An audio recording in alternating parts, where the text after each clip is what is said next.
nakubona ngegama lika Jesu Kristu abaseyimene ezihlukahlukene veza umusa wakho uNkulunkulu othwengcwele ngegama lika Jesu kwabadinga imisebenzi yenza umusa wakho Nkosi kubatshazwe igama lakho uNkulunkulu oyingcwele nankulu yamndeni nalo yamndeni usibukele uNkulunkulu ngethemba loshintshe empilweni zabo yenzela ubuhle begama lakho ngeNkosi egameni lika Jesu Kristu waseNazaretha siyabonga baba wethu engcwele in the name of Jesus Christ. Thank you, Lord. We thank you, Lord.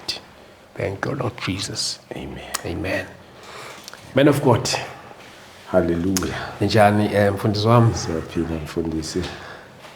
Ngomusa. Kanciko. Hey, sekusele insuku nje ezimbalwa to umkhosi. Vele ngithi umkhosi. To umkhosi. Yabona manje ukuthi Countdown. I come down manje days are actual days are over. Ya sephelile sibheke lapha emkhulekweni. Ngibona ama challenges amaningi. Ababukeli bethu bosixolela nosixolela abafowethu ngendawo okwakumele siye kuyona.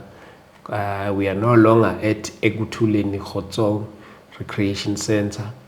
Manje sesise Meadowlands zone 6. Ungamane usearch nje uthi Inkonjane Primary School noma uthi Ivukula Street. Yeah, but ama details nje buwabona lapha phansi. Yes, yeah, kube kuningi kakhulu sayibook indawo sayithola later on wathi indawo seyithathiwe. Angisanibingelelanga enapha emakhaya, ngiyanibingelela egameni lika Jesu uKristu waseNazaretha. Maybe mhlambe awusitshele nje ukuthi where are you tuning from? Where are you watching us from? Thina sila kwaNdonga. Mhlambe nawe awusitshele ukuthi wena usibuka ukuphi lapho khona. Yeah, nanti ilanga lomkhuleko selifikile seliseduzane. Sathi umuntu mayethi shayikhwele ethi hlanganani bandla phelelani bazalwane. Ngabona kunyakaza iBotswana, ngabona kunyakaza iLimpopo, ngabona kunyakaza iKZN, ngabona kunyakaza ini zonke lezi ndawo kuyohlanganwa just ukuthi kuyothandazwa. Bona ibandla malithandaza ndawonye no one accord khona izinto ezenzakalayo egameni lika Jesu Kristu.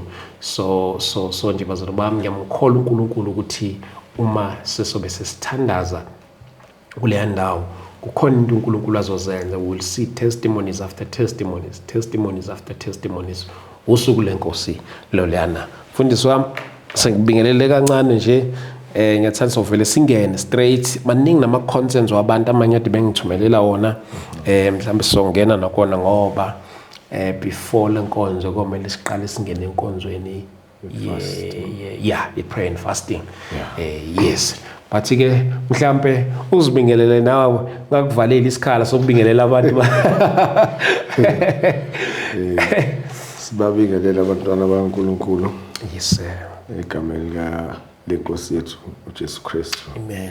Amen. Siyabonga ukuthi usasinikile ithuba lokuphila sikwazi ukumkhonza. Yes sir. Ithuba lingavamile.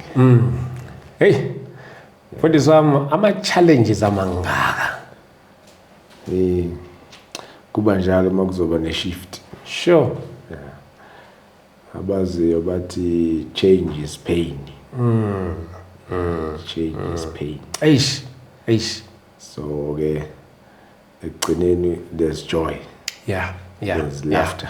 Yeah. Angithi kufana nomuntu mayizozalwa. Umama mayengena kulawo ma labor pains. Yes. Kusuke ngemnandi. Kodwa once but the joy after that wambamba umntwana she forgets about the pain. Sesiyajabula sonke. Eish. Kodwa kade kukhala nje minute ago. Yeah, nase Thekwini mfundisi wami bawudinga umkhuleko. Yes. Bazana bami lapha eThekwini ake senze kwenzeke. Angazi sifiso sami ngangithe uJune kodwa manje ngathi kude kakhulu. Unjani uMay? Vele senze uMay. Wayengabisaya kude le ndaba. Iqalile lenqola. Yeah, as long as I-approve ezulwini. Yes. Yeah. Yes. Akukho ongakuvimba konke lokho. ngoba ekuseni nje from ekuseni kuyangifikela as a reminder ukuthi uNkulunkulu ngo-2006 wayikhuluma lento esimanifesta njengamanje. So i-assurance yokuthi isikhathi sakhe manje. I-assurance. So uNkulunkulu ngendlela asithanda ngayo thina sicabanga ngathi usuke silahlile. Kanti sikuma thoughts akhe, sikuma plans akhe. A gift. Le mic yakho leni ngena uplay. Monia wala ngaze ngikhulume kangaka kanti. Oh, you right? Yeah. It's another one. Yeah, it's perfect. It's yesterday one. Oh. So it goes into your swimming. Okay, cool. All right. Sharp. Mbona phela yaphuma sengithi hey umuntu ozakhuluma akazwakali. Yes, mfundisi wami sizongena kuyinkonzo ye prayer and fasting. Ngicabanga ukuthi eminye imibuzo yababukeli ebumkhulu kakhulu khona nabantu abakuma chronic medication ekuthenini ukuthi bona mhlambe ba accommodate kanjani kuyo le prayer and mhlambe futhi kuwo le prayer ke ngiyabona ke naba kuma chronic njalo zonke lezi nalaba nje abangenankinga ekuthenini ukuthi mele benze kanjani baphuza amanzi ithi dry fasting or baphuza amanzi njalo. Yeah, so ngoba ngithi sibeke u6 to 6. Yeah. I think laba baku medication go right ukuthi umuntu angayiphuza medication yakhe before 6. Oh yes. Bese ayisuspenda ngoba phela involve uNkulunkulu la invite uNkulunkulu ongahlulwa yilutho. So ngaleso sikhathi kuleyo fast mina nje ngijwayele ukuthi makuyi dry fasting ngingaphuzi lutho ngadli lutho. Yeah. Mase ngibreaka ke ngo6 sengaqala ke ngiphuza amanzi ngidle nokudla. So leso sikhathi kufanele ube naye idiscipline. Yeah. Umzimba awuzwe ngawe. Okay. Naloko kugula lokho vela ngithi fasting ne prayer uhlolo zakona ukuthi akuphume kulomzimba. Yes. Futhi akufuneki ukugula uaccommodate. Ngizwe nje labantu ekuthiwa ba diabetic asho ngomlomo wakhe athi yena udiabetic. Yabona ukuthi lento uthatha ownership yayo. Yeah. Yabo. Yeah. Izosuka kanjani emzimbeni wena we identify ngayo. Yes. Ukuthi you are diabetic. So you must say who you are. We reject. Ngaleso sikhathi lo 6 to 6 i-defiance yakho le. Oh yeah. Yabo.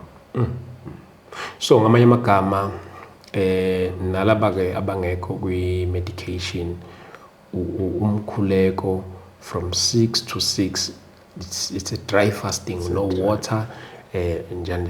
Mhlambe ekhathini zokuthandaza mhlambe khona ke siyimisa kanjani? Ekhathini zokuthandaza mina ngiyenze kanjena ngo6 ngiqala ngiyathandaza. Ngo9 yabo mazithi third hour. U6 I pray. U9 I pray. 12 midday I pray. U3 ntambama I pray. U6 ngiyabreak. Kodwa ngenza sure ukuthi within lo 6 to 6 I give myself time to study the word. Oh yes.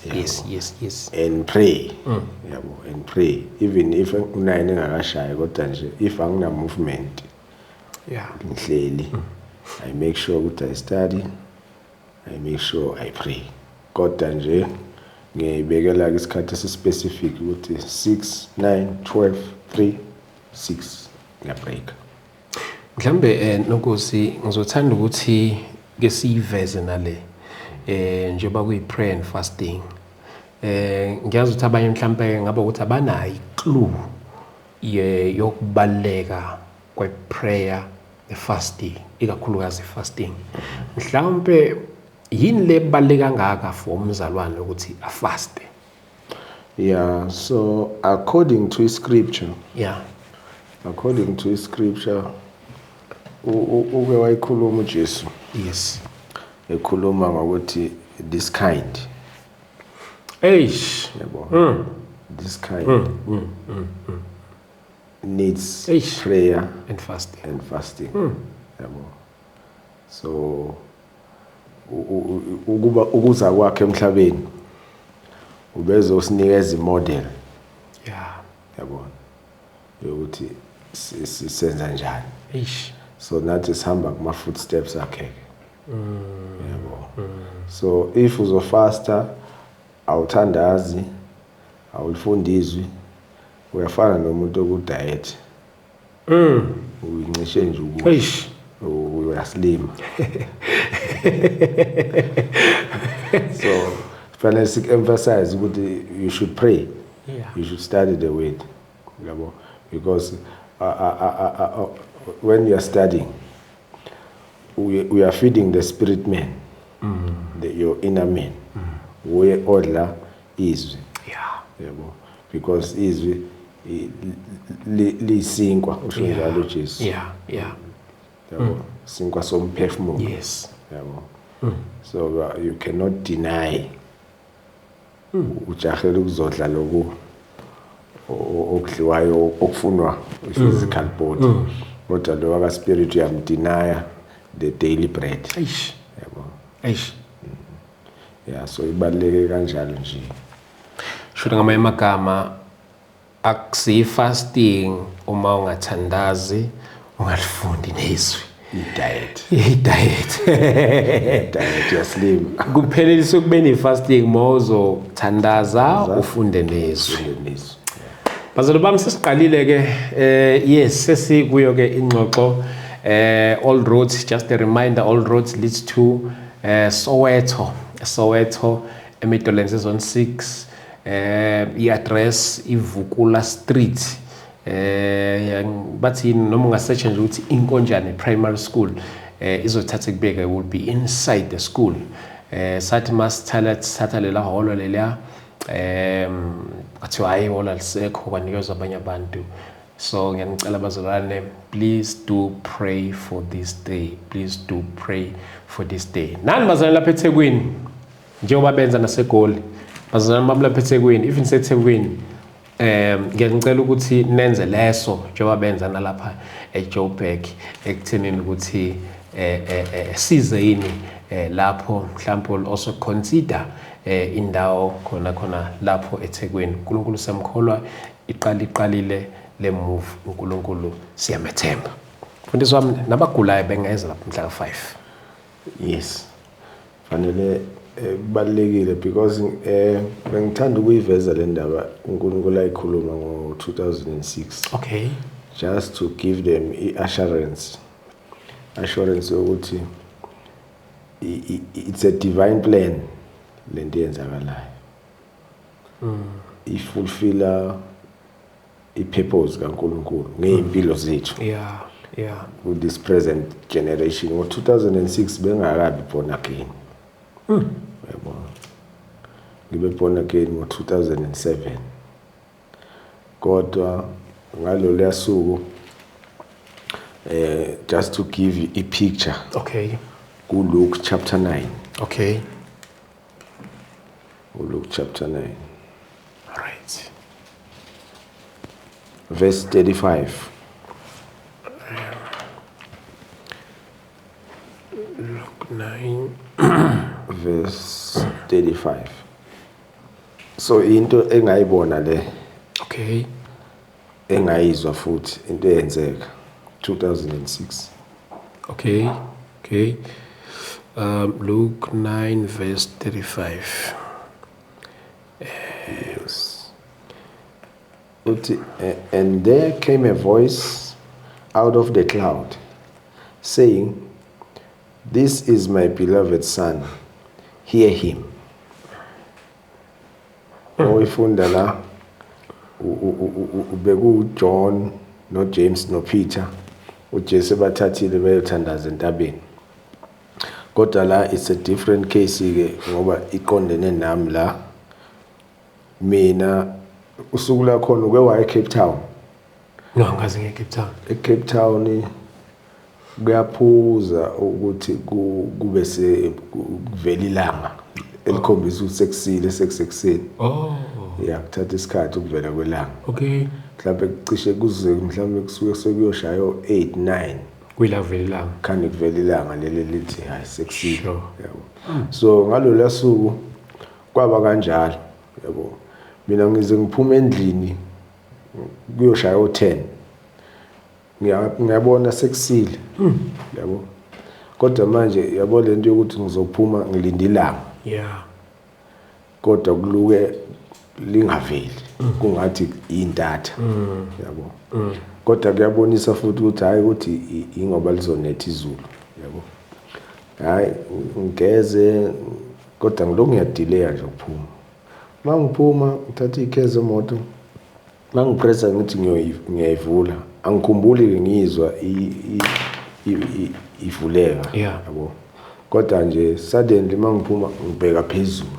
Yabo. Mangibheka phezulu ngiyabona kungathi kunenkungu. Okay. Ku-cloud nje. Okay. Yabo. Liyabonakala this cloud. Yabo. So mangithi ngizobamba ihandle yemoto ngiyavula. Kukhuluma ivoice out of the cloud. Sure. And kuba ngathi kune lightning encane nje esparklishayo nje. Mayikhuluma ivoice. Ithi kimi le voice siyeza isikhathi. Siyeza isikhathi la kuzobe sekuyimi nawe. Mawuba neminyaka u40 kuzobe sekuyimi nawe. Kwenze konke ofuna ukwenza. Noma ngabe yini into ofuna ukuyenza yenze. Kodwa mawusuneminyaka u40 kuzobe sekuyimi nawe. Yabo. Sure. Then suddenly yathula le voice mangithi ngiyabheka kwavele kwaqhamuka ilanga. Ngoba kwakuyoshaya 10. Okay. AM. Yabo. So mangene emotweni ngizama ukuanalyze lenkulumo. Enye testimony yangolinye usuku. Yabona ukunikeza permission yokuthi yenza noma yini. Sure. Ofuna ukuyenza oyicabangayo. But one day Kodwa mawusuba neminyaka u40 kuzobe sekuyimi nawe. Yabo. So ngizama nje ukubuilda ifaith. Yeah. Yabantwana baNkulunkulu ukuthi njengoba it's not an accident. Yeah. Ukwenzeka kwalama date ukuthi kube nama prayer akanje. Yabo. Because the first miracle mangiba na 40 my witness at the end ebisho uNkulunkulu wayiveza. Sure. Yabona. Ngayithola ngiseLimpopo. Kumncwabo. Yabona kwakushone umkhwenyana kaMamncane wami. Okay. Yeah. So after the funeral after 2 days nje kufika abantu basendaweni lapha eLimpopo. Bacela ngizobathandazela. Asazani nami ngisaseyasha nje esontweni. Angiyazi yonke leyo nto ukuthi bangazela Bakusuka ngathi. Yeah. Yabo. Hayi manje uMamncane wami athi hayi bathandazela. Yabo. Hayi kube iqueue. Makuba iqueue kanjalo kube khona omunye usisi lapho kubo labantu upregnant. Usena 11 months ipregnancy yakhe. Yabo. That was the first miracle engayi witness mangiba na 40. uNkulunkulu econfirma le nje ukuthi mawuba no 40 zobe sekuyimi nawo Yo. yabo Hey madod. waye pregnant 11 months yabo mangumbuka uNkulunkulu angibonisa ukuthi inyanga yesi11 akaka deliver mangithi ngibheka iwomb Yeah. isisu Yes. ngibona itortoise Sure. yalibona ufudu angithi walibona ukuthi lume kanjani nilibona lumboze isisu sakhe kodwa libheke phansi yabo so naturally ufudu mawulithinta kanje or udlula libuyisela ikhanda phakathi deeply nenyawo phakathi yabo so yabona ukuthi into eyenza ukuthi lengane ingakhona ukufika mase kuyisikhathi selabor lo fudu lo into ye witchcraft makumele mayenza ama labor pains fanele atete mabethi bazofika isikhathi se delivery ingane iyahlehla ihlehlisa ikhanda yabo so kugcine ukuthi i-pregnancy isiba 11 months sure ngale ndaba yale witchcraft le yabo so I had to pray for her njengoba benza iqueue ke yabo ya manifesta ke nje phuma amagwebu emlonyeni yabo kodwa ngathola i-call ngakusasa waba free yo ngabo 2 ekseni wathola umntwana womfana so lo mntwana wayese develope ushuthi ngendlela engakhona lo mama womntwana wayesezwe eqhunqile emnyama edark so mawuthi uyamthinta la uyezwa ukuthi lengane isikhulile amathamba asezwakala even noma uthinta kanje yabo so that was the first miracle wakhuleka yabo so ngishare lento yokuthi nami ngangiyele ku funeral yes kodwa ngangiqeda ukuba na 40 ngina 2 days ngina 40 the purpose kaNkulunkulu hey my dad wangibonisa into ebengayicabanganga bengayiplananga lo mama lo bengaplananga ukuthi sizohlangana sure yabo kodwa wabaletha bakhululeka so iya kuyo ke ku theme scriptures lawa from E5 45 yeah usina 2 scriptures I theme bese sizoba nalawa ke awu 7 okay so share so afunda masiloku sifasta every day oh yes usuku nosuku ne scripture sakho I think bazalwane, I think this episode is very important. If mhlambe it's very important ukuthi ulethe ipeni nephepha ukuzokhona ukuthi ubambela ama scriptures azokhona ukuthi azowashare umfundisi khona la ukuze mawususe konzweni fasting uzokwazi ukuthi go remind yourself. Kunamanye futhi mhlambe before sizongena khona lapho bekuneminye nje imibuzo emncane yababukeli emakhaya bebe nayo oqala uthi usikhumbuzo uthi which scriptures should bazalwane be meditating while fasting. Okay, I think la siyakhona lapho. Yes. Ngicela ukumbuza ngempilo kwizifo eziliqela ezivalele abazalwane etilungweni kamcholi ezibenze bathembele kwiphilisi. I think we should ubuzile nje randomly uMosheki. Yes. Mina ngifisa ukwazi mayelana ne-fasting uyiqala njani, how many days kumele uqale ngawo konke okumayelana ne-fasting? Angazi nomhlanje ngafunda wonke noma kodwa nje awu 6 yeah noma ngafunda wonke noma each zophendula asafunde wonke ngoba ngathi acisha fana. Hi ST, greetings in the mighty name of our Lord and Savior Jesus Christ. the only way, the truth, and life. Can you ask Bab Klab? I'd like to know if he's able to help anyone via telephone with prayer deliverance or anything Christian related.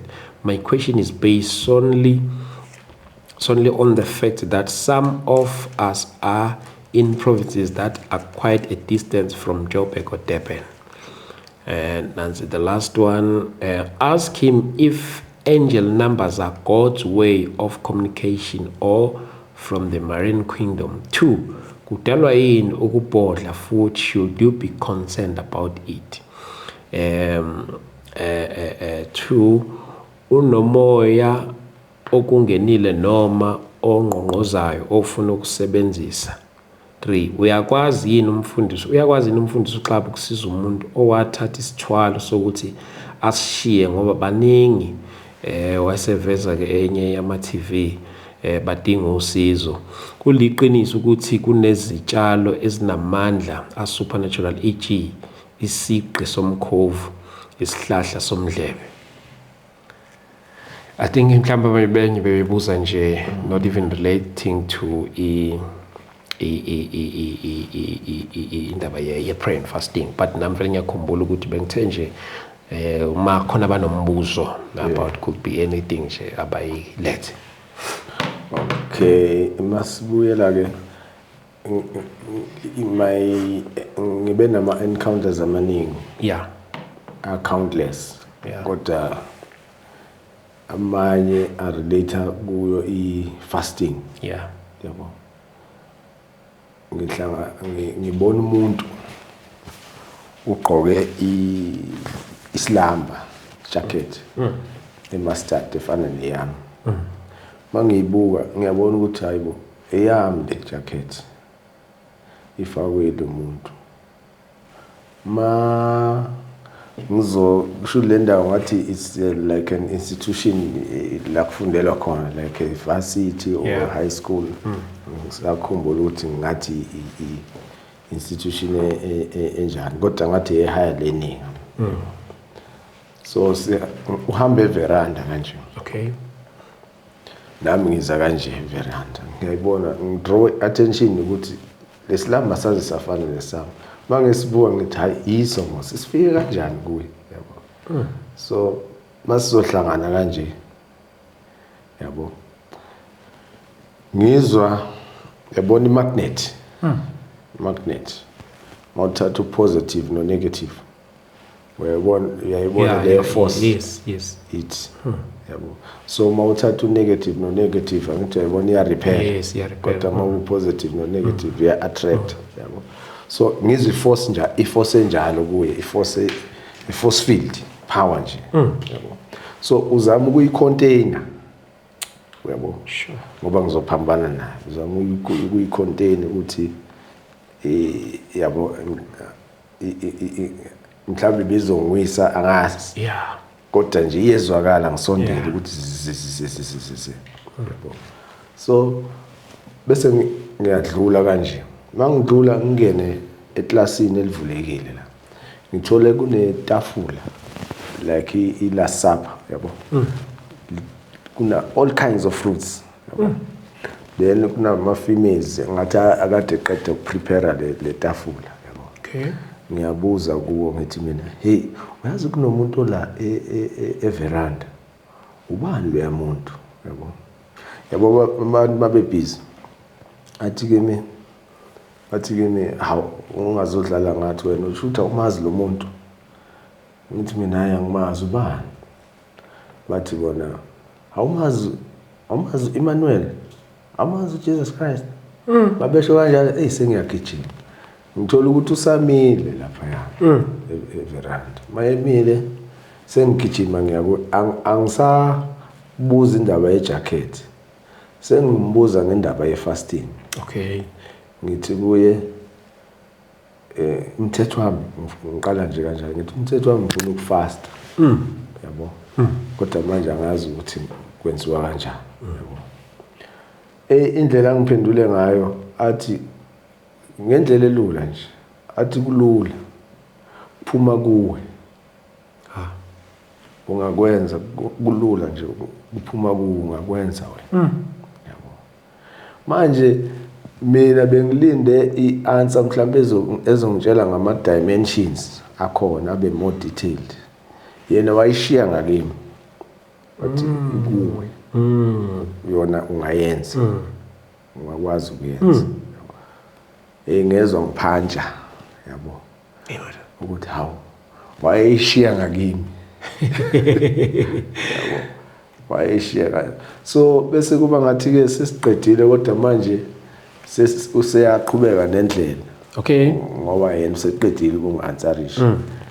Senginami sengiyahamba ngiyabona ukuthi kodwa ngathi mayisele ngakimi yabo. Mayihamba ngithola ukuthi ungibhekile nami mangibheke emuva ngithola ukuthi sibhekane. Yabo uma uqeda ukuhlukana naye ubheka nami ngithola ukuthi ngiyabheka yabo sengiyaphaphama yabo. So ngiyakule questions e-fasting ukuthi you should have a strong desire yokwenza because angeke ukuhlule. It's possible. I-ability khona futhi angeke ufe. Angaze ngizokuthiwa khona umuntu ufe ethandaza. Ufe efasta ethandaza ekhuluma noNkulunkulu wafa bathi utholakala ifile. Ubula ukuthi ufastile ngobe enokugula emzimbeni. Watholakala efile. Yabo. So njengoba si prescribe ukuthi sizoyenza kanjani. I think abazalwane fanele bazame ukuyitrainer. Ukuyitrainer. Ama-Muslim anendlela yokufasta. Makuyi-fasting sizwa kuthiwa bafastile 40 days plus. Yabo. That is why bona mabesindiswa i-spiritual discipline sebevele sebesijwayele. Bayam-overtake umuntu omzalwane ngoba bathanda ukuba comfort zone. Especially South Africans. Yes. Yabo. Kodwa mawuzothola abanye abazalwane from Africa ba radical. Yabo. Into the spirit, the faith, they take an extra mile. Yabo. Extra mile. So kodwa esifanele sikwazi ayikho i-double up shortcut. Mawuropa uyiropa wena. Mawufuna uzizwa ukuthi ke ayi ngizobe ngiyayilimaza. Umzimba kabani lo? Uphiwe ubani?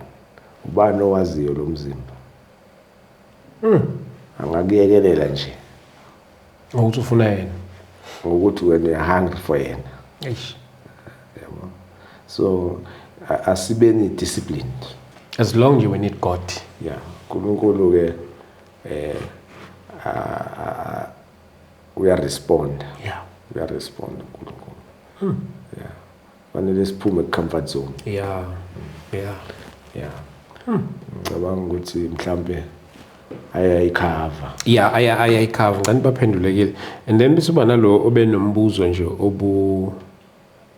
obuseceleni from into related to umhla ka-5. I think lo bebuza ngokuphuma kwesithwalo.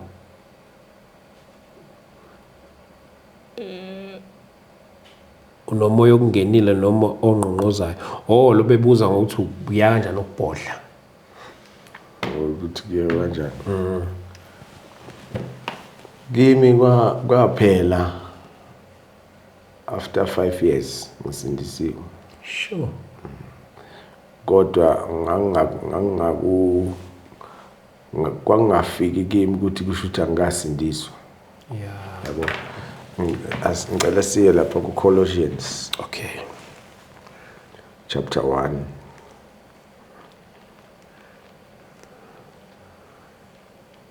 Colossians.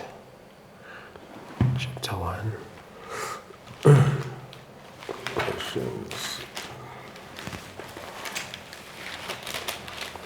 Manje uzizwa njani umzalwane usuyaphohla khona lapha? Akuthi bese kwase ngokujwayele vele.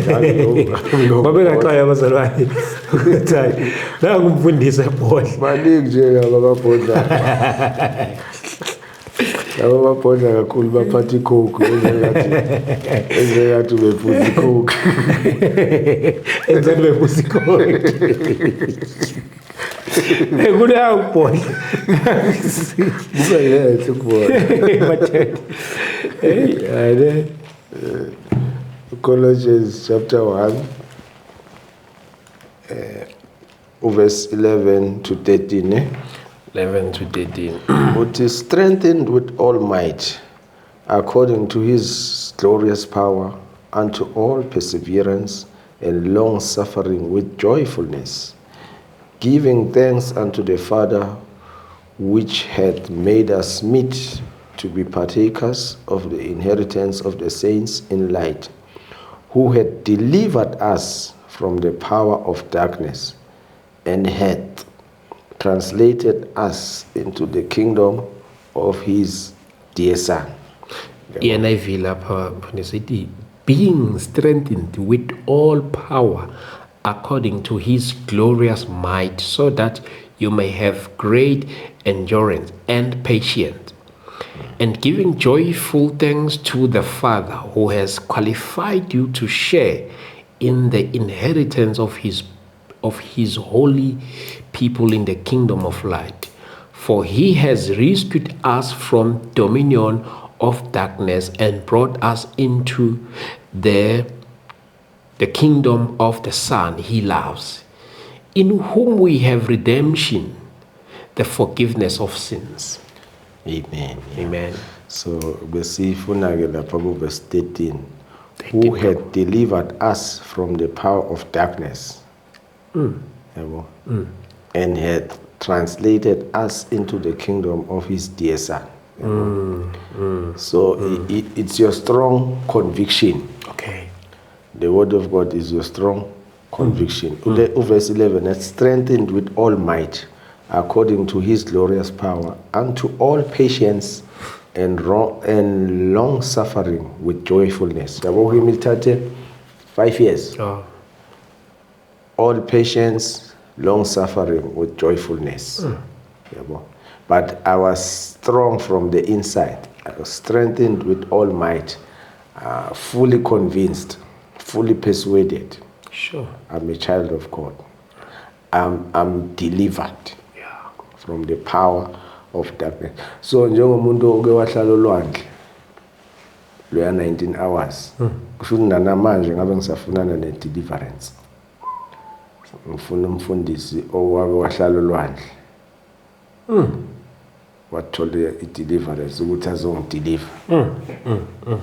Yabo, kanti ngasiphupha le scripture kwaku-August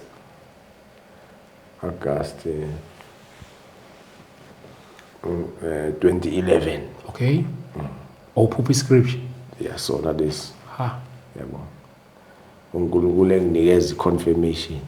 I am delivered from the power of darkness. And not only delivered, I'm translated unto his kingdom. Totally transferred. Translated. Transferred. Suswa kuleyo kumnyama wafakwa ku kingdom of his dear son. So iyo le eyanginikeza this joyfulness. Sure. Yabo. Sure. Ngihamba nge knowledge. Yeah. Angidingi ukutshelwa. Yeah. Yabo. Yeah. Kodwa I know beyond knowing what I am translated. Yabo. So ukubhodla sekungaba into yokuthi uzama ukusuppress ingqondo. Yeah, udoubt ukuthi nomoya engcwele kuwe. Yabo. So we are into the darkness, we are reject. We are reject. It's umoya wa darkness ufana nenja. Yabo. Inja mayingenela endlini izolo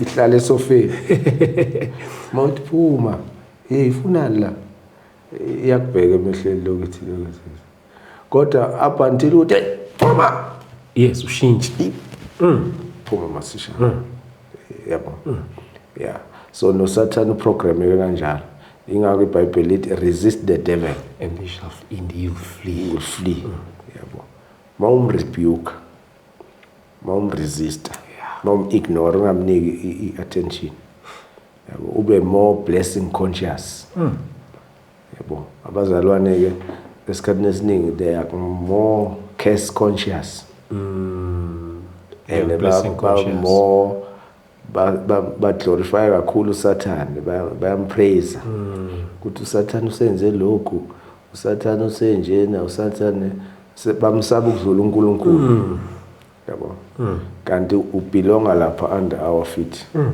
yabo so i-deliverance fanele kube into eba yi-once off siyakuso ke scripture sakhona manje siyi-theme okay yeah fanele kube into eyi-once off kodwa ayikho once off mhlambe ukuthi uzoyenza konke sekuhambile in terms of ukuthi lo kade khona amanye ama symptoms uzothi nini how ayisekho lento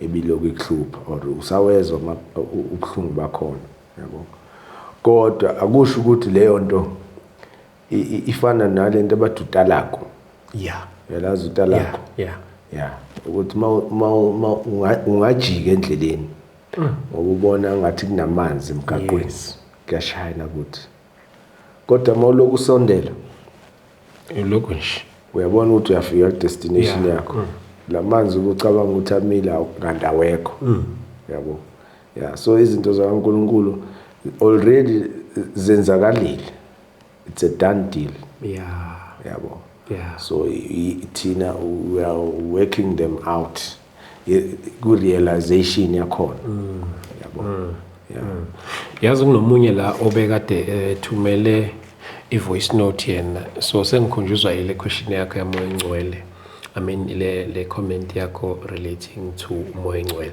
ngizocela nje ukuyidlala le voice note mfundisi ngoba yena uthi akakhonanga ukuthi abhale lapha uthi lo mzalwana okay nansi uJesu Kristu inkosi babudlamini baba ngiyaxolisa ukuthi ngingene la ku WhatsApp ngiyahluleka straight angi-understand ifuna ngiyenze lapha ku YouTube uma ngifuna ukufaka umbuzo ngoba ushuthi ubabhlamo uyamshutha namhlanje so nginembuzo njalo so bengicela ukubuza ke baba ukuthi ke manje wena umbuzo engicela ukubuza leyo ukuthi umoya kaNkuluNkulu umoya ongcwele ngikibe nalokho mina ukuthi sometimes kwesinye isikhathi mhlawumbe umuntu akathona umoya kaNkuluNkulu kanti unembeza nje anawo omuhleke shutha ngisho njalo ungamholela eqinisweni ungamholela njalo yimini entweni eziright ngisho njalo mhlawumbe amenze esti right umuntu ngencuthi ke kufike kuyena ukuthi akenze lokho mhlawumbe njalo onjani futhi lo uthi umuntu uzothi ke yena ubuzile mhlawumbe into ethize umoya engcwele wathi yabona ngabe umoya engcwele shuthi niyeba ne-conversation yakwazi ukuba ne-conversation noma uyena ugcine usakhuluma nje na asho kusho mhlawumbe let's say aveze iphupho noma asho mhlawumbe one word noma asho inkulumanyana nje umusho omfishane noma ungaba mude bese kuthi ke sekhulumile nje kuphele kanjalo siyathula ke mfana lokho awukwazi ukumbuza something aphila kuphendula kube libe ne-conversation noma ungama levels umoya ngakahle usebenzane ngoba igcine into ithi ke kwesinye isikhathi uthi uzodide ungazi noma umoya ngcwele ukhulumeke lento mhlawumbe kufika into ethize kuwena kufika umcabango othize awazi umoya ngcwele noma umcabango nje yabona so kahle how do you surely know ukuthi ke unomoya kaNkuluNkulu nomoya ongcwele uzazi kanjani unomoya ongcwele ubona kanjani uyibona kanjani ke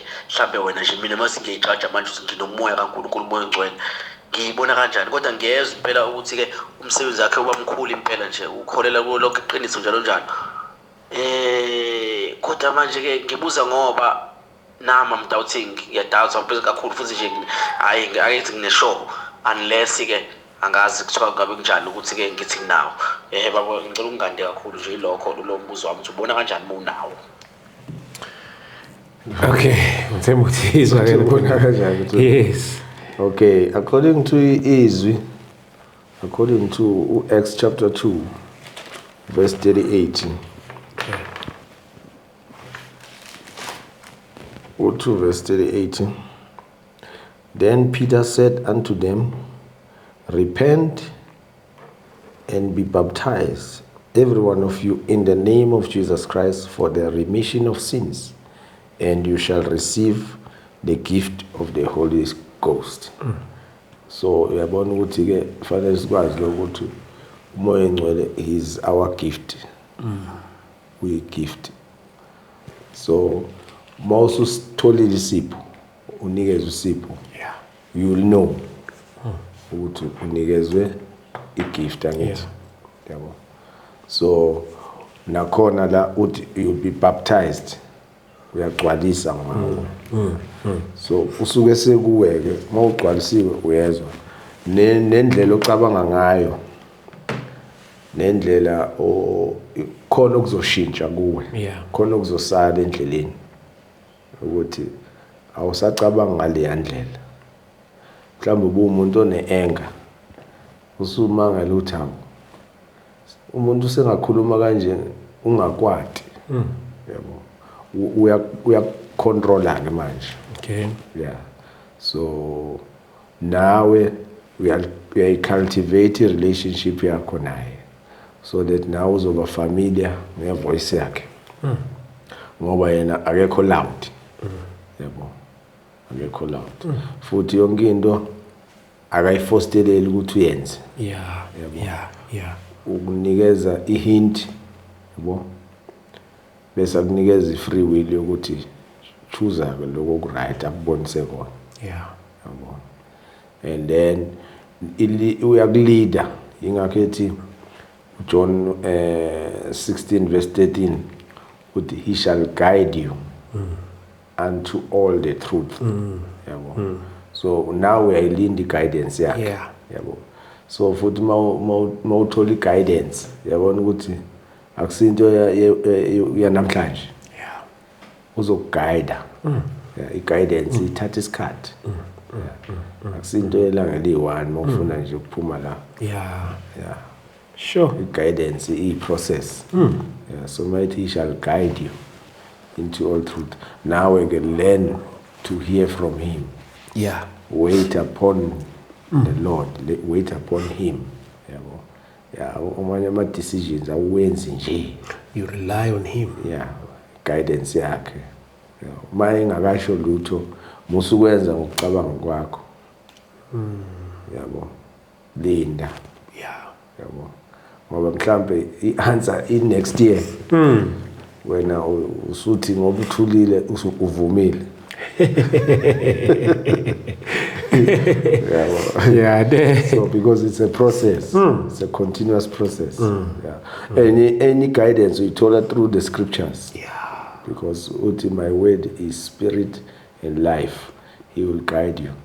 Sure. Yabo. We are guided through his word as well. Yabo. So my tulile audibly yezwini.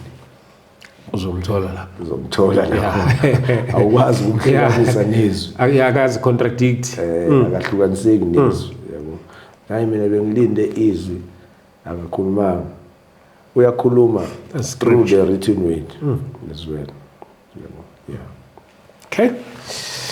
Futhi ngithanda ukuthi mhlawumbe if mhlawumbe unakho kunye ubungakusho mhlawumbe singene nakulama scriptures abazalwane abazowasebenzisa ukuthandazela phezu kwawo.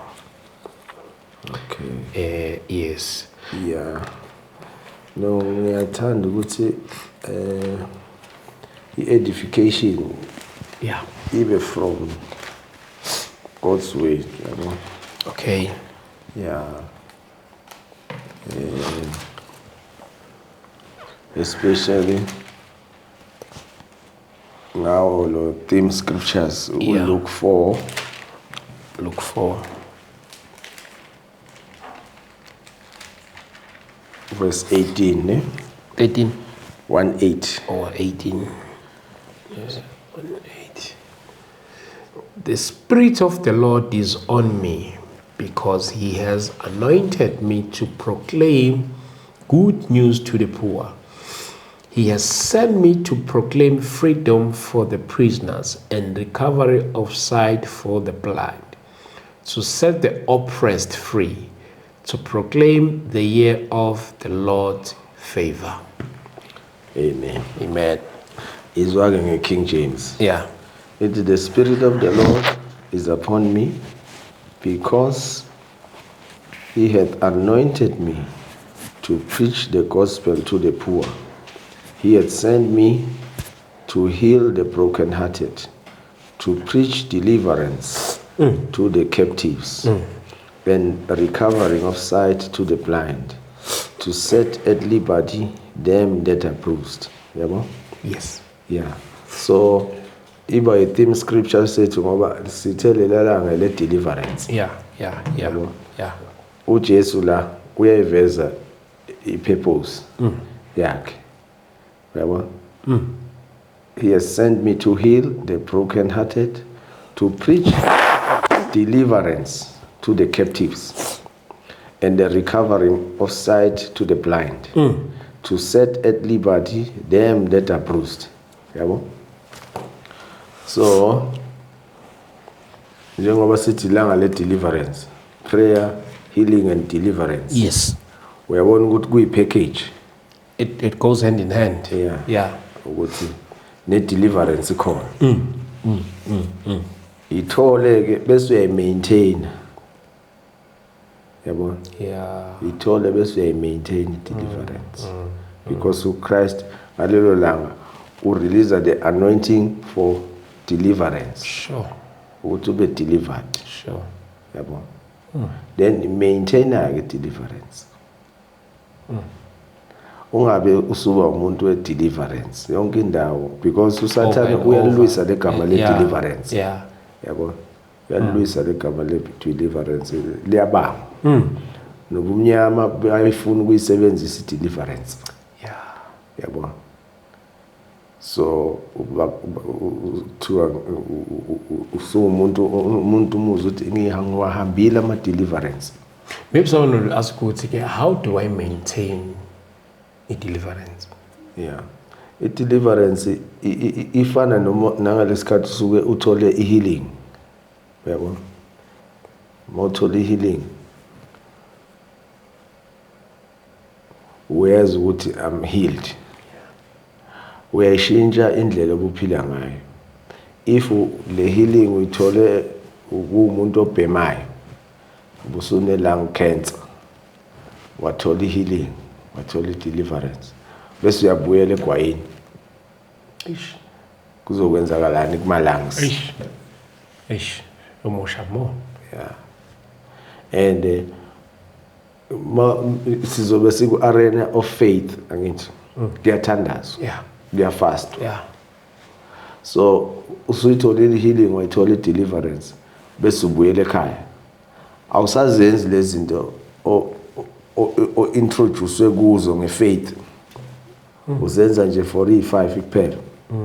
Mawubuyela ku-lifestyle yakudala. Awulala ungathandazanga, awusafasti, awusalifundi izwi, awusekho ku-presence kaNkulunkulu. Yabo? Isitha siyabuya ke. Ngoba fanele lo mlilo lo ubasile. Wenze sure ukuthi uhlala ubasile from now on. Yabo? From now on. Sure. Because athi mayephuma lamadimoni njengoba esho uJesu ukuthi ayaphuma. Malibonile ukuthi yeyi ngishile lapha ya. Ngishe kanjani? Qale libuke at the distance. Yabo? Libuke. Mase libona ukuthi hayi noma ngibeka isandla ngisashi selingena ngaphakathi. Yabo? So fanele le force field le uhlala uyicultivate. Yeah. Ukubasa nomlilo. Yabo? It is why the scriptures esithanda ukusifunda sakuMark 14 verse 37 no 38 uthi pray at least Eish, 1 hour. minimum, Yeah. at least 1 hour, so that you won't enter into temptation. yabo. Manje abantu balalela udokotela kakhulu ukudlula Than the word. prescription yesu.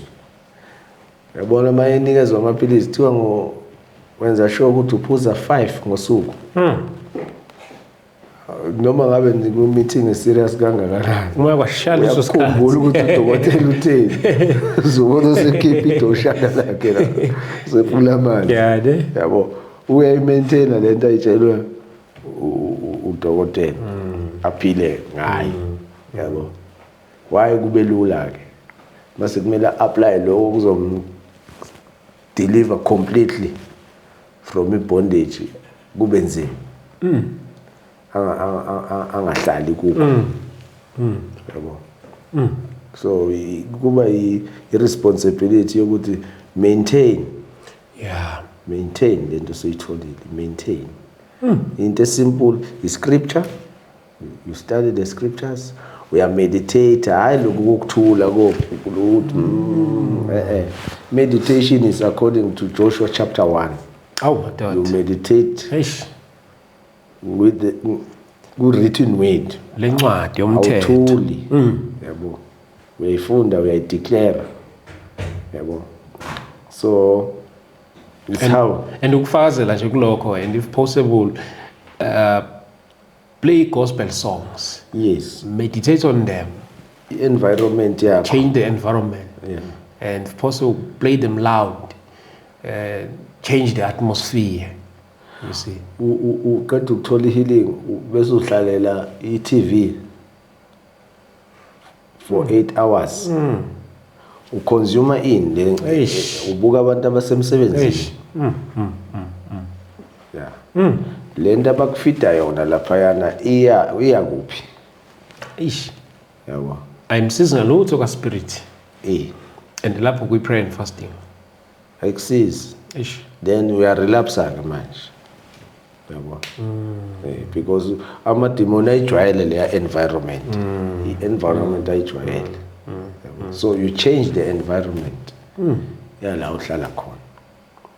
Ubani ozokushintshela yona ish, except wena.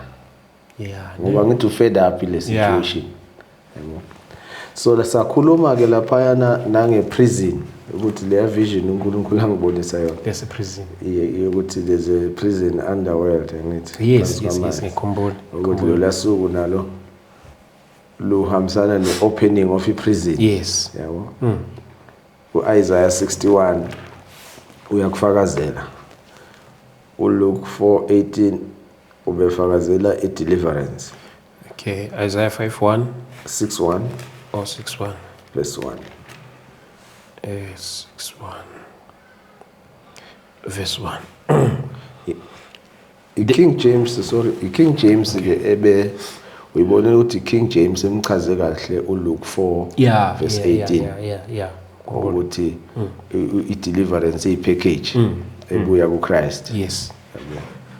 Then u-Isaiah 61 verse 1 yena ku-King James uthi the spirit of the Lord God is upon me because the Lord hath anointed me to preach good tidings unto the meek.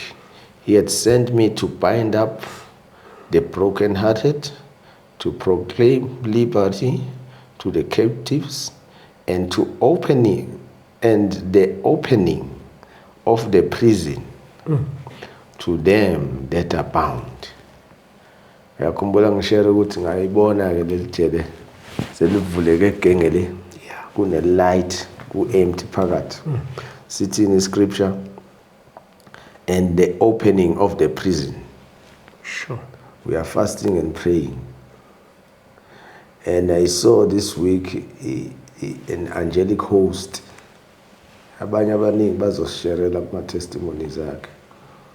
Kunama angels uNkulunkulu awa unleashile for the saints. For the saints. Yo. Yeah. That's a big thing. Ngiyasithanda isihloko sakhona la sithi the year of the Lord's favor. Of the Lord's favor. Yes, Yeah. indeed. The year of the Lord's favor. We are favored. Mawuzohlanga nje uNkulunkulu ezokuhlangabeza. Yeah. Favor le. Yeah. Yabo. Yeah. So nami njengoba ngihlale ngisho ukuthi I know exactly ukuthi ushile wathi isikhathi sami sekuyisikhathi sakhe. Yabo. Angisenase sami. Konke afuna ukwenza uthi wathi kimi siyeze isikhathi. Yeah. La sekuzoba khona sekuyimi nawe. Yabo. Yabona ukuthi ke ukungilanda kwakhe it was for this purpose. Yabo. So noma ngilele yabo. Kufanele ngirespond. Mayesetha ikhathi kanje it's the Lord's favor usho kanjalo la. Yeah, the year of the Lord's favor. Yeah. So akufanelanga uNkulunkulu ngeke avele kwehle yena uzosebenzisa lo fana nami nawe. Yabo. God into ayifunayo kithi yini is our faith. Our love for him. Yes, we seek him first. Sure. Yabo. Then usizobona ma wonders. Uzoba ngathi siyaqala ukuzwa ngoNkulunkulu. Yo. Yeah, mfundiswa maybe singadlulela kwesinye i-scripture. Ngithemba ukuthi niyabhala lapha bazona emakhaya i-scripture from scripture to scripture. All right. Aylawo bekungama scriptures I theme. Okay. Yeah. Okay. Ukuthi nje opening of prison and preaching of deliverance to the captives. Yeah. So I think that was we are covered. All right. Yeah, on theme. Yeah. Then bese kuba ilawa ke azobesebenza ke during fasting sesingangena ku day 1. Asingangena mfundiswa. Okay. Hallelujah. Amen. The Holy Spirit bengicela sikhuleke. Thank you, Lord Jesus. Marakaso Thank you, brahate. Jesus. Libra canto manda reaka sobra kalimando. Shada baraka sobra di la maha solo bradi kila monta. Thank you, Libra Jesus. garoto baraka da bashanto misgra hato libra kalamando roko sobra hate libro korobo shanda rakasi. In the name of our Lord Jesus Christ. Thank you, Heavenly Father, for your word. Thank you, Father. Your word is alive. Your word is living and active in our lives. Thank you. Be glorified. Thank you, Jesus. In Jesus' name. Amen. Amen. Yes. Day 1. Okay. Day 1, James 5, verse 16. Okay. Umnandi ke nge-amplified. Amplified, uthanda ku-amplified. Hayi uzokubusisa. James 5 verse 16. 1:6.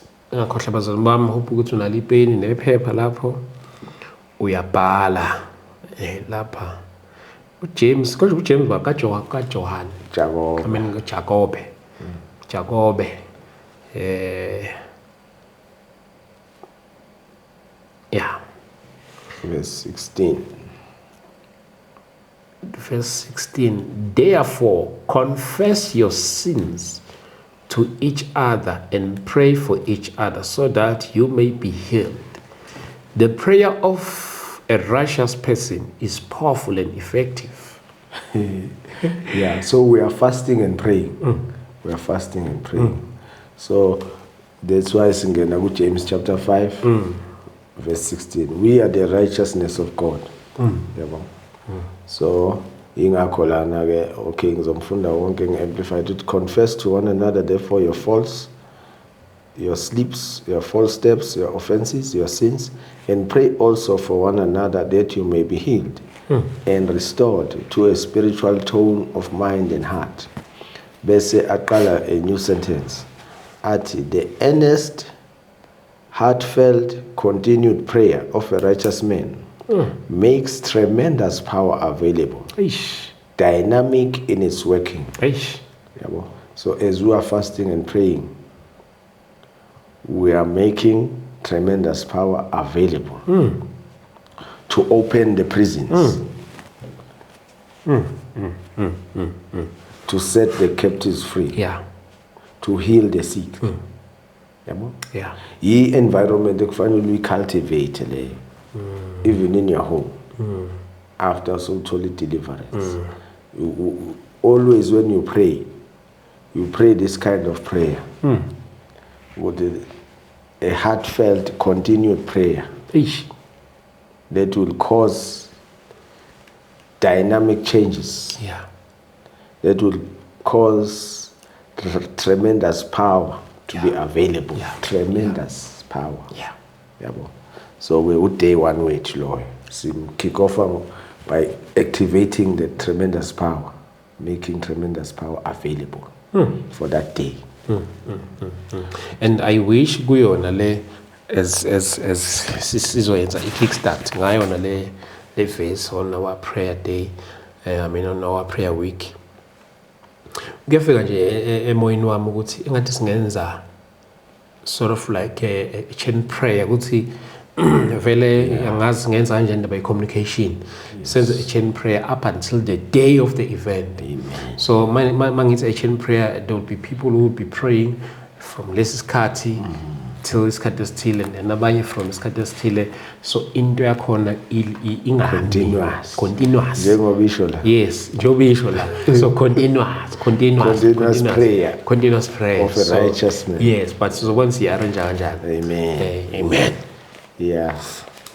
Then our second one, 2 Corinthians Okay, 2 Corinthians chapter 10. Day 2, Lord. day 2 Verse 3 to 6. 3 to 6. Oh, hallelujah.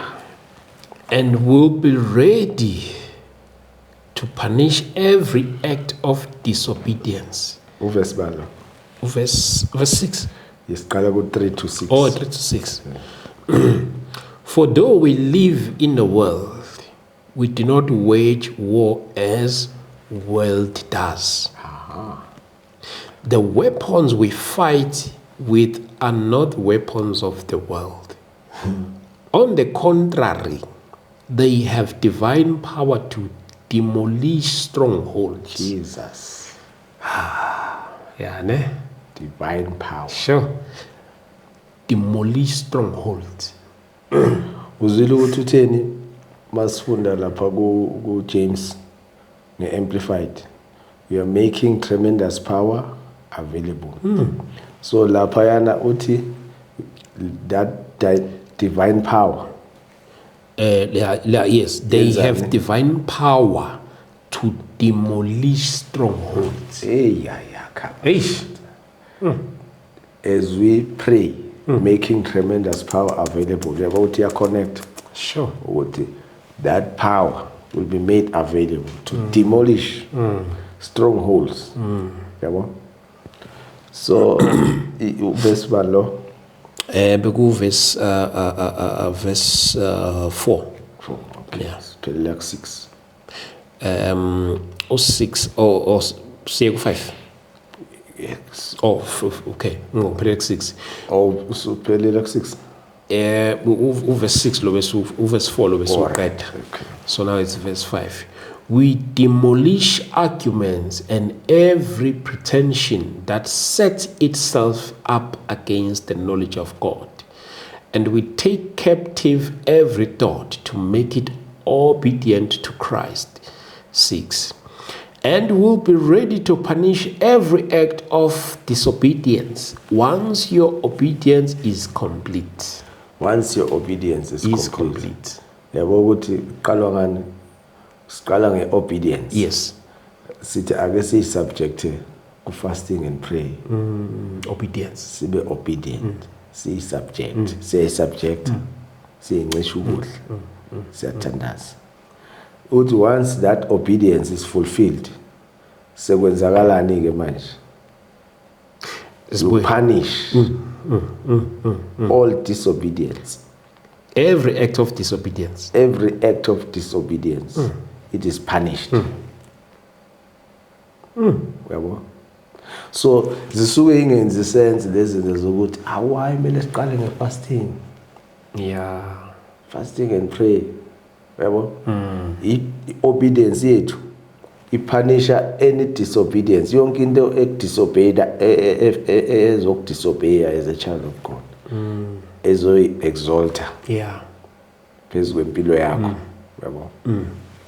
So King James uthi, for though we walk in the flesh, we do not war after the flesh.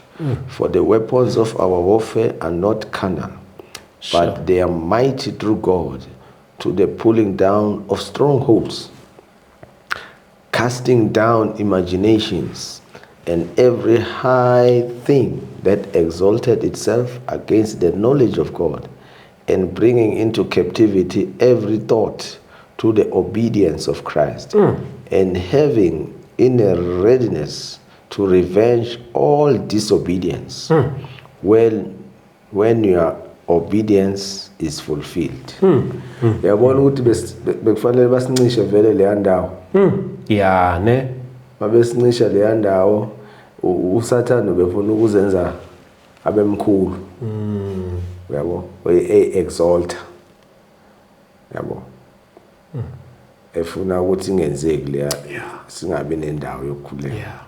So we are pressing on. Yeah. Yabo. Casting down every high thing, trying to exalt itself in your family, Yeah. in your business, yabo, in the lives of your children. Yabo. Sure. Right, to day 2, loyo day 3. That was day 2. Scripture said to 2 Corinthians chapter 10 from verse 3 to yes, 6. to 6. Hallelujah. Don't forget. Amen. Amen. Hallelujah, hallelujah. Nayo ke le angelic host. Judges chapter 5 verse 20. Judges chapter 5 verse 20. verse 20. Uzwile mighty our weapons of the weapons of our warfare are not carnal, but they are mighty. They are mighty through God. Yes. Yabo? Yeah. They kune army ayehlisile uNkulunkulu. Yeah. Yeah. Ezoletha order. Yeah. Yeah. Kumntwana kaNkulunkulu.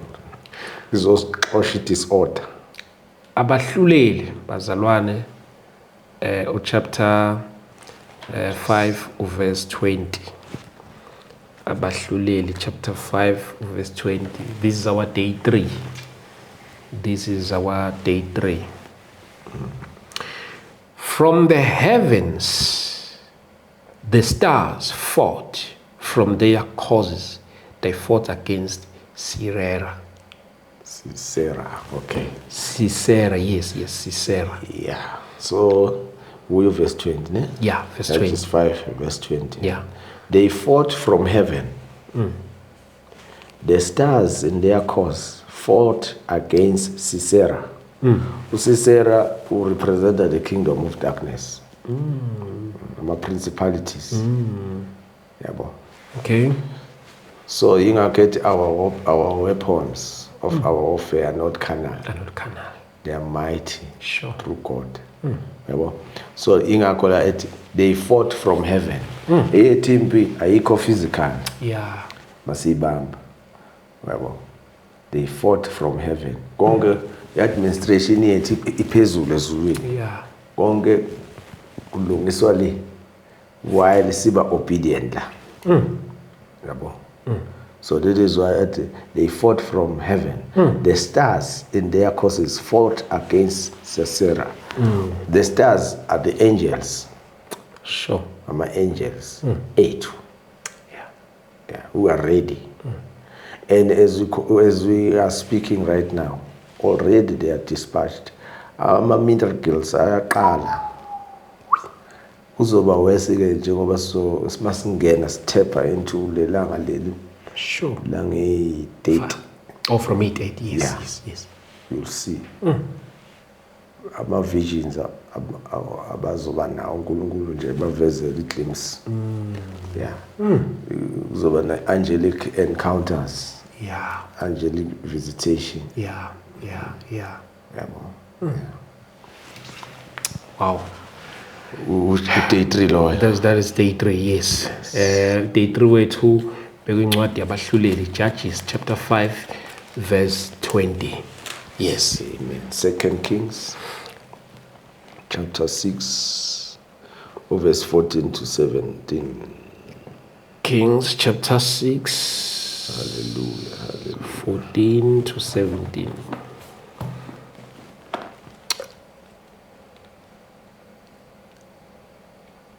Then he sent horses and chariot and a strong force there. They went by night and surrounded the city. When the servant of the man of God got up and went out early the next morning, an army with horses and chariot had surrounded the city. "Oh no, my lord, what shall we do?" the servant asked. 16. "Don't be afraid," the prophet answered. "Those who are with us are more than those who are with them." 17. And Elisha prayed, "Open his eyes, Lord, so that he may see." Then the Lord opened the servant's eyes.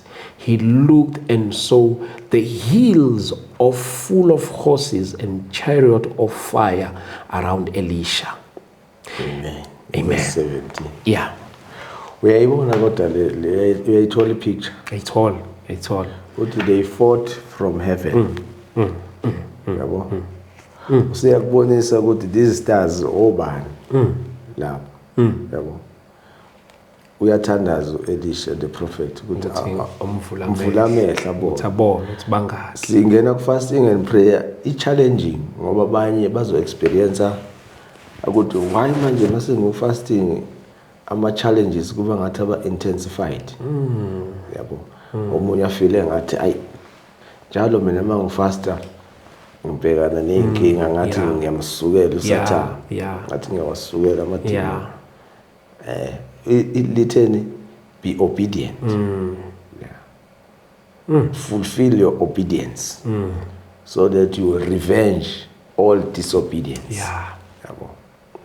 So King James said, "Therefore sent he thither horses and chariots and a great host, and they came by night and compassed the city about. And when the servant of the man of God was risen early and gone forth, behold, an host compassed the city, both with horses and chariots. And his servant said unto him, Alas, my master, how shall we do? And he answered, Fear not, for they that be with us are more than they that be with them. And Elisha prayed and said, Lord, I pray thee, open his eyes, that he may see. And the Lord opened the eyes of the young man, and he saw. And behold, the mountain was full of horses and chariots of fire round about Elisha. Chariots of fire. Chariots of fire. Inqola zomlilo. Yabo. So ufaka fire because uyazi ukuthi chariots of fire yila bangathiwa kuyasha njengamanje. Qubuka umlilo wonke umuntu uyaphuma Yeah, yabo suthi akudlalwa yabo akudlalwa ulethe enye host angelic host yabo that was day 4. it's day 4. Yes. Yeah, it's day 4.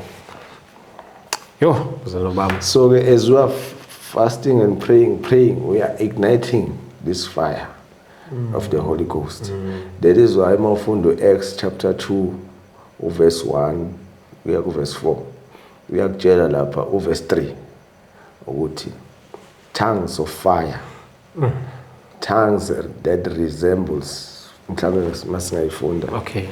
Ukuthi angithi sikhuluma kakhulu ukuthi we are praying and fasting. We are praying more in tongues.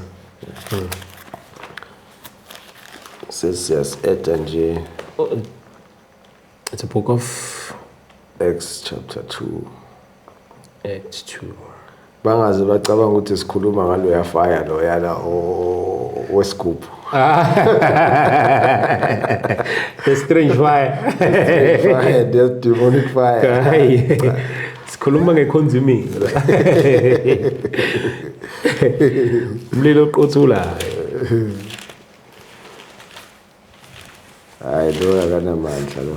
Hayi. Demonic fire. Hayi. Ilo wabashisa sebenze 7 times hot. Hey. Kwashabona. Hey.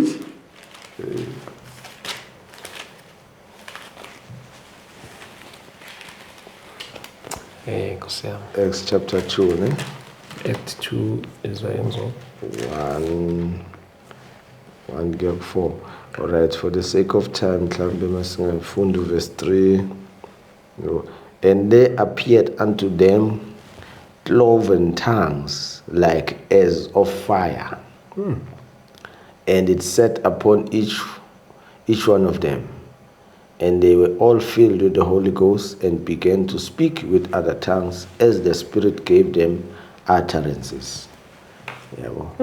So kubaluleke kakhulu as we are praying and fasting, praying more in tongues. Yeah. Because you are kindling this fire. Mayihlala kithi this fire of the Holy Spirit iyo le eshisa kwasana. Eish. Noma yini lento esemzimbeni Eish. lokugula. Yeah. Eish. Ushisa umelte ama chains ayamelt. Yeah. Yabo. Sure. Invisible chains. Chain liyavuleka. Wow. Iron bars ayamelt. Wow. Eish.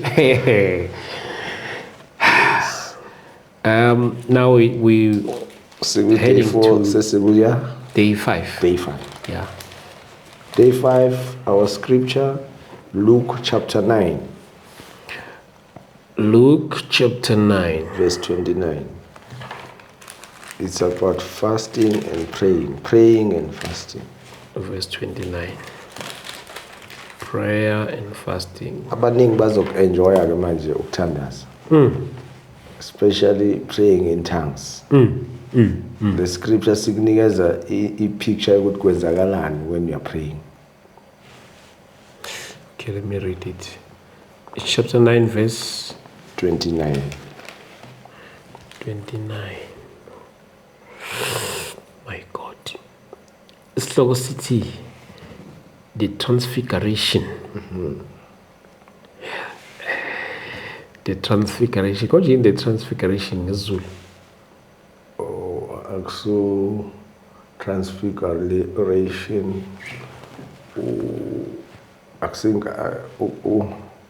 He was transfigured. ngesiZulu. Yeah. Angithi wembona ngesikhathi engena kuvaliwe uJesu ngena ebondweni. Yeah, what transform? Wangena without ukubamba umnyango On the ngena. inside. Yabo. Yeah. It's like ukuba in a form of celestial body osunomzimba mhlambe ngezulu ukuthi okhazimulisiwe. Oh yes, okhazimulisiwe. Yes, nalo ligama elifuna. Yes, okay. Verse 9. Glorified body. Yeah. Verse 29. He was praying. The appearance of his face changed, and his clothes became as bright as flash of lightning. Verse 29. Yeah, verse 29. Two men, Moses and Elijah, appeared in glorious splendor, talking with Jesus. They spoke about his departure, which he. Okay. So focus on verse 29. Verse 29. Okay, let me read it again. He was praying. The appearance of his face changed, and his clothes became as bright as a flash of lightning. Amen. Abanjengombane. Yeah. So, njengoba siku fasting and prayer. Angithi siyakhumbula ukuthi uJesu yonke into ayenzile ubeyenza ukuthi a set model yokuthi nathi asenze, yabo. So usibonisa ukuthi ma standards as we are fasting and praying. Angithi siya encourage uday bando Day 5. Day 5. Yeah. Siloku standards. Yeah. Siku fasting. Yeah. Yabo.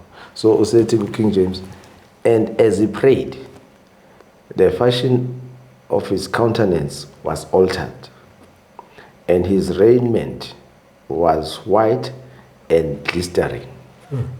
Yabo. Cabanga ke iqala kuphi lento as he prayed ebusweni bakhe. Yeah. His countenance was altered. Yeah. Yashintsha. Kunabantu thokuthi unezinto ezimhambayo. Ngathi ubulwembu, ngathi ukukhuphe. Yeah. Yabo. Umzalwana ngeke ahamba yogezwa. Kuthiwa akageze ngentelezi. Nayi ukuthi fanele wenze njani. Yeah. Yabo. Uqakwe isichitho. Ufastile. Uyathandaza. Buka ukuthi kwenzakala nothandaza. As he prayed, the fashion of his countenance was altered. Sibuyela kulo yamlilo loyana. Yeah. The tongues resembling fire. Of fire, yes. Yabo. Ukuthi yabona ukuthi as we are praying, we are kindling that fire. Sebenza lo mlilo usushisa even nesichitho. Esebusweni. Buso buyanjani? Buyaqala back to normal. Buya kuba nokhaya. Angithi glistering. Yeah. Yabo. The fashion of his countenance was altered, and his raiment was white and glistering. The appearance of his face changed. It affected even nempahla ayigqokile. So yabona, this is why mafunda Romans 8 verse 11 uthi, if the spirit of him that raised Jesus from the dead, if the same spirit dwells in you, he shall also quicken your body, vitalize your body. Yabona uvuselele noma yini le fire. Yabo. So ususa ukugqunqa. Bese gqunqile. If we are praying and fasting. Yeah. Yabona ukuthi ama effects. Yeah. All your fasting and pray. Yeah.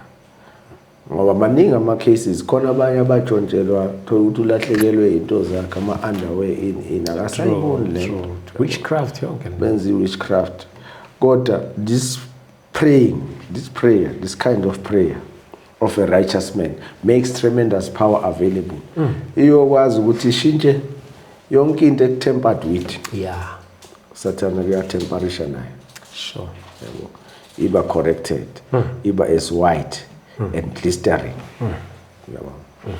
Day 5. Day 5. Day 6. Now it's day 6. So we are almost let them there. be encouraged Wow. to pray. Now mawuthandaza ube na this mindset with as I'm praying.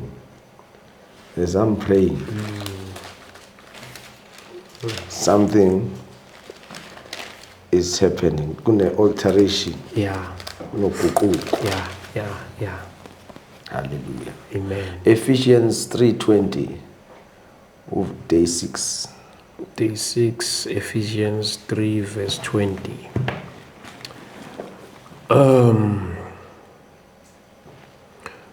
Now to him who is able to do immeasurably more than all we ask or imagine, according to his power that is at work within us.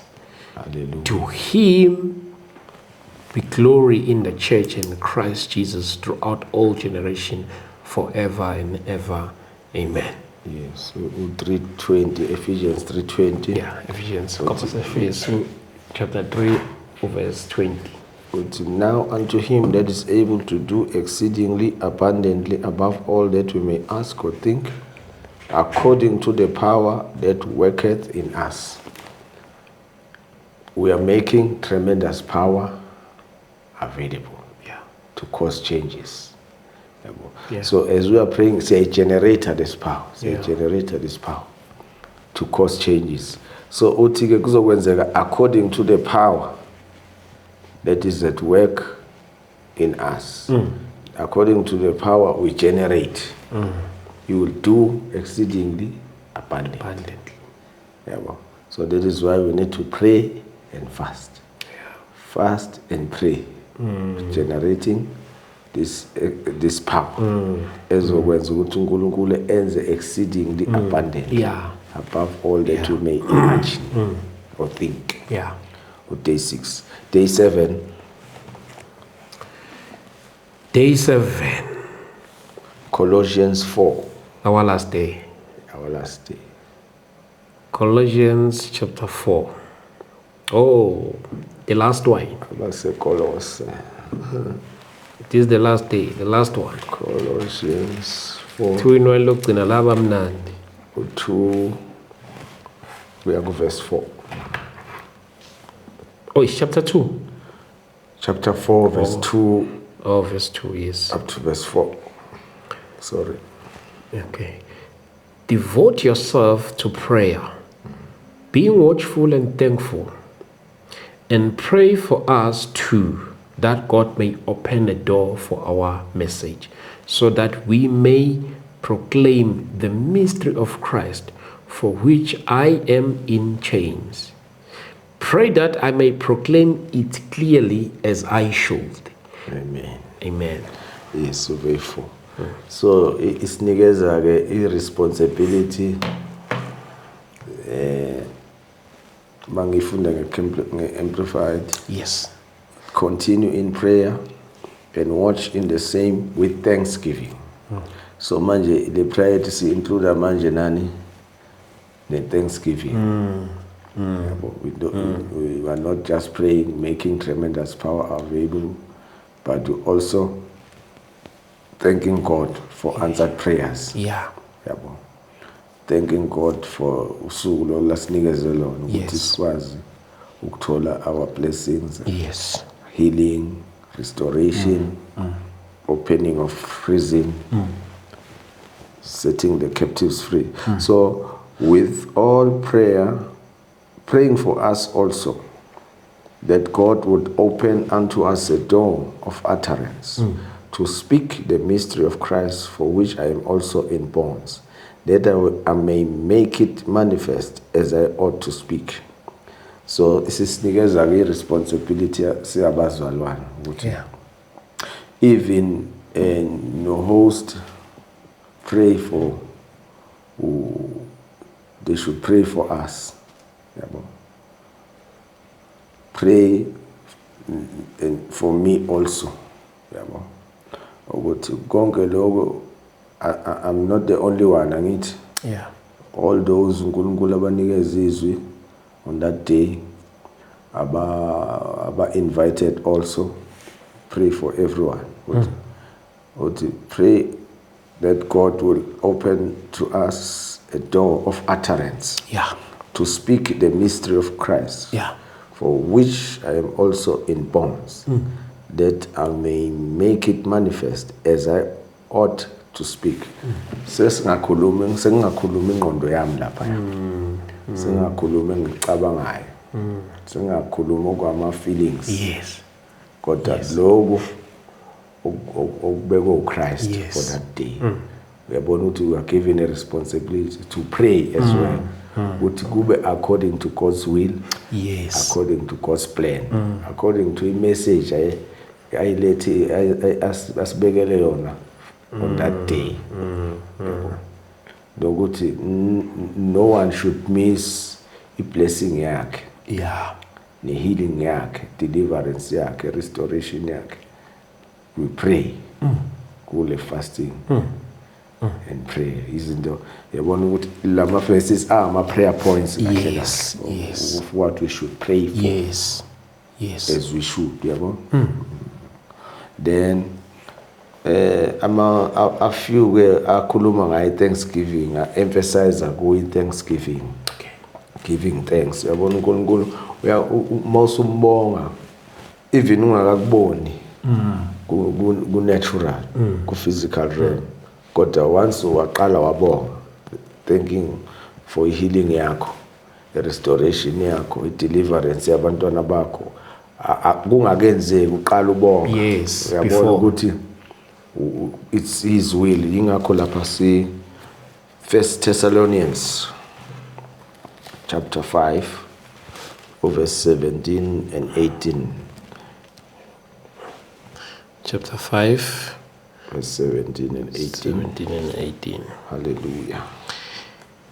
17. Pray continually. 18. Hey, that one verse loud. 16 will come as a T. Rejoice always. Okay. Then 17 that pray continually. Okay. 18 that give thanks in all circumstances, for this is God's will for you in Christ Jesus. Hallelujah. Yeah. What this is God's will. In Christ. For you in Christ. Yeah. Jesus. King James would pray without ceasing. In everything give thanks, for this is the will of God in Christ Jesus concerning you. 1 Thessalonians 5 verse 17 and 18. Pray without ceasing. Even after lengonzo, we are advised to pray without ceasing. It's how you maintain your healing, your deliverance. In everything give thanks, for this is the will of God Ish. in Christ Jesus concerning you. Ish. Yabo. So sonke sihlale sithi akasifundise intando yakhe. Yes. Yabo. Let your will be done. Iyo le. This is the will of God to give thanks in everything. Yabo. Sesiyambonga even nangayi event ingakenzeki. Yes, ingakenzeki. Sesiyambonga even in fasting and prayer for his Eish. strength. Yabo. Because this is God's will concerning Yeah. us. Yeah. Yabo. And then ngikhona ngisithanda kakhulu esizovala ngaso. No problem. 1 Corinthians chapter 14 verse 17. Corinthians chapter 14. Verse 17. 14, 1-7.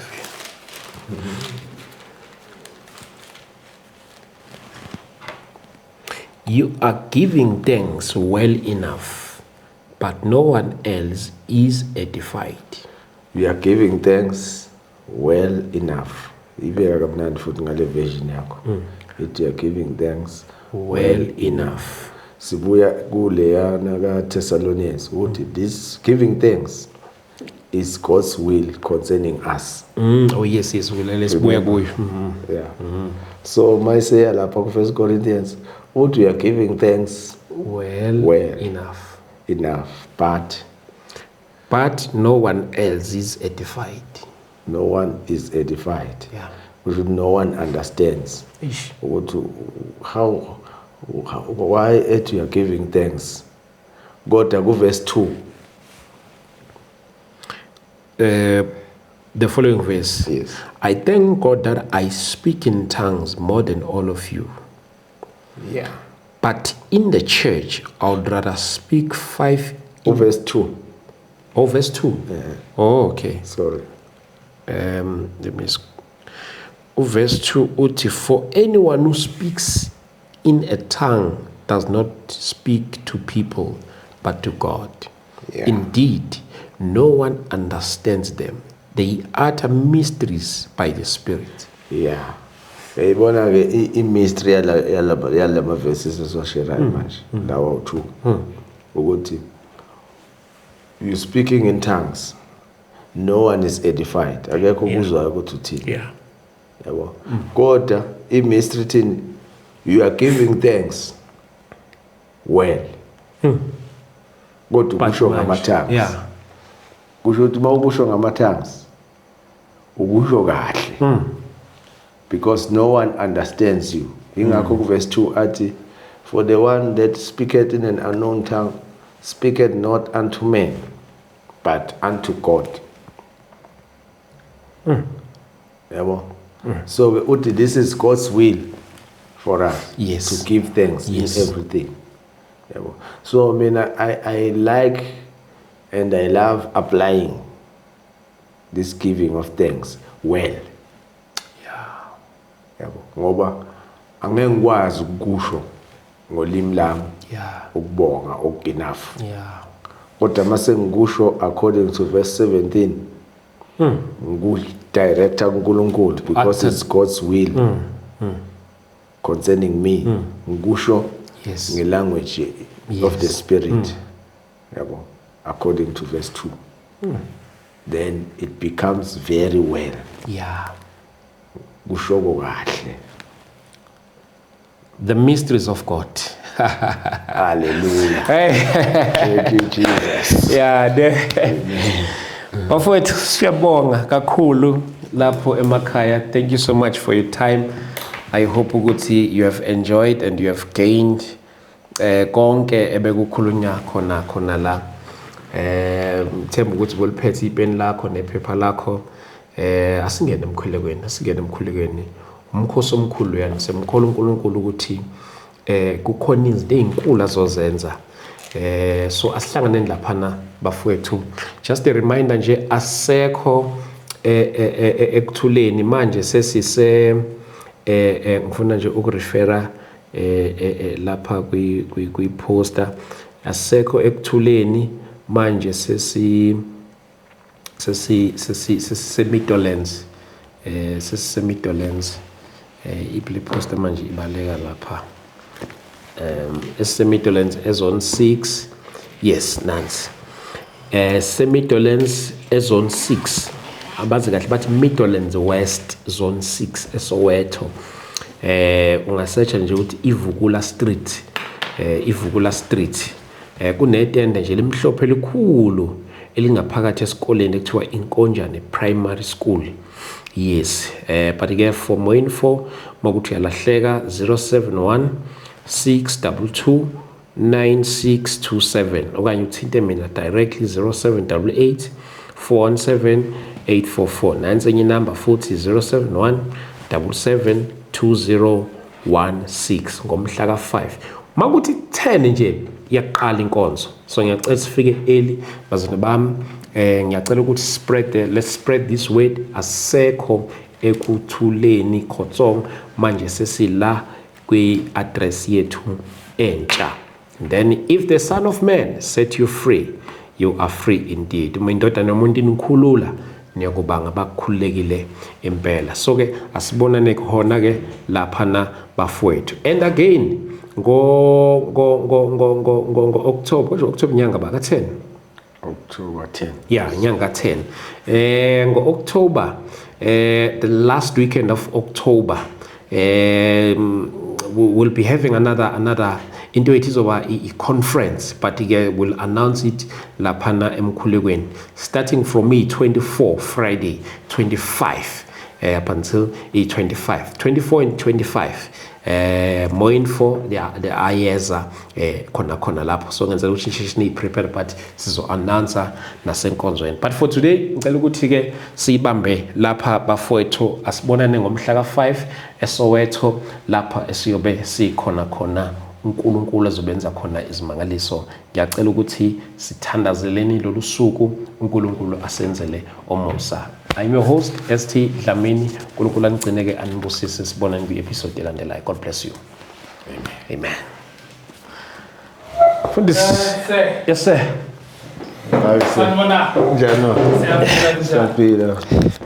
Say, how are you? My good sir, you good? The flu, I don't want to touch you. I don't want problems. I'm not looking for problems. Problems like that.